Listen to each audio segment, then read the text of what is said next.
Preface. The seeds of this book were planted soon after my first book, Consumptionomics, Asia's Role in Reshaping Capitalism and Saving the Planet, was published. One idea I outlined in the book was the need for the state to take a more active role in resource allocation to avoid a catastrophe in the developing world. Another was for their societies to be organized such that collective welfare took precedence over individual rights. As one might expect, I was often attacked as a communist, an anti-capitalist, or, most annoyingly, a poor, misguided Asian environmentalist. This led me to connect the dots among everything I'd read, seen, heard, and experienced in 30 years of traveling and working around the world on development, environmental, and sustainability issues. I wanted to explore the role of the state in a constrained and overcrowded planet. This drew on project work in almost all the major countries in Asia and 5 years in Africa, and professional engagements and visits to the Middle East, Europe, Australia, and the US. I used every opportunity to immerse myself in local knowledge and conditions, which continues through my work with the Global Institute for Tomorrow. I used international forums on sustainability to test the waters on an idea that was becoming clearer to me each day, that only a strong state can help the world's large developing nations navigate the 21st century's sustainability challenge. More often than not, I was labelled as an extremist and a pessimist who did not believe in human ingenuity and progress. Nothing could be further from the truth. But after listening carefully to the arguments of many who spoke to me, and what was presented as fact at global events, I increasingly believed that the arguments at the core of most current approaches were weak. I concluded that most of the approaches widely accepted as received wisdom, based on free markets, technological advances, and the spread of democracy, were simply wrong. In fact, the working title for this book was The Indispensable State. Interestingly, I did not get much pushback from Asians, Africans, and others in the developing world. It was the growing support I received from many in Asia that convinced me of the need to write this book. This book is an attempt to contribute to a new narrative of sustainable development.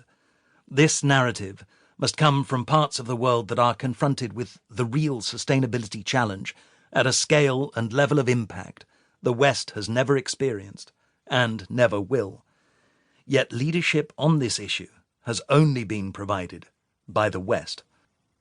This book will attempt to broaden the discussion in the hope that leaders in the developing world will rethink their approaches and expectations regarding development, growth, and sustainability. It will ask more fundamental questions about the reach of our rights and freedoms in the face of an existential threat.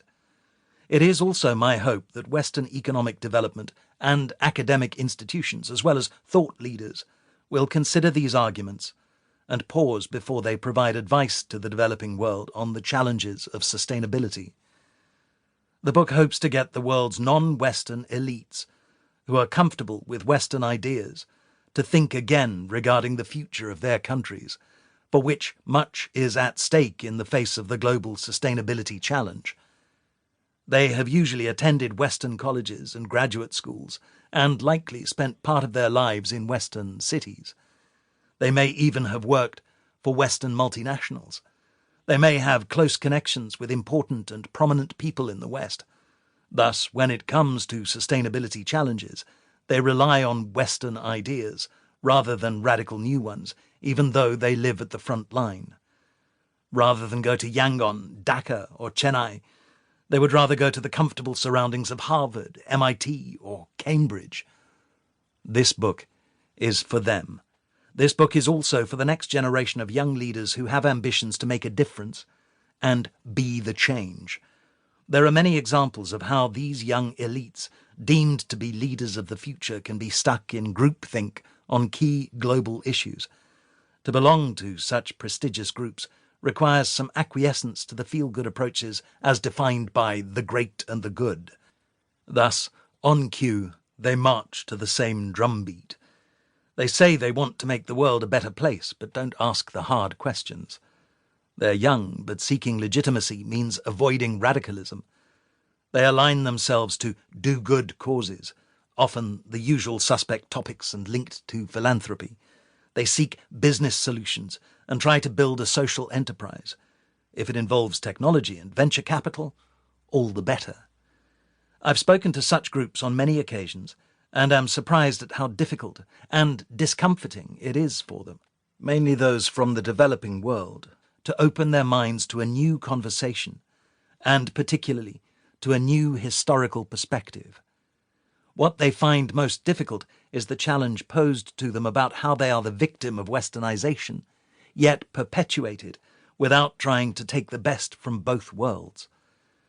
It is often emotionally difficult for them to process, yet they are meant to be the next generation of leaders where so much hope is placed. They openly express support for sustainability and other such causes and say they seek change, but the change they seek is skin deep, as they're unwilling to accept the core challenge in the sustainability crisis, that Asia and the rest of the developing world will need to take a very different path than the West, and must reject the West's unsustainable economic and political systems. This book is for them, too. Finally, this book is for those who are working on these issues but feel that current approaches are weak and do not relate to the conditions and realities they experience. They've been searching for something new, a different narrative that speaks to their appreciation of the issues and realities. In the absence of this, they've succumbed to the tired narratives, lost their radicalism, become cynical, or given up. I hope this book captures some of their narrative and that they will help mainstream it for those who will come after them. This book is for them, too.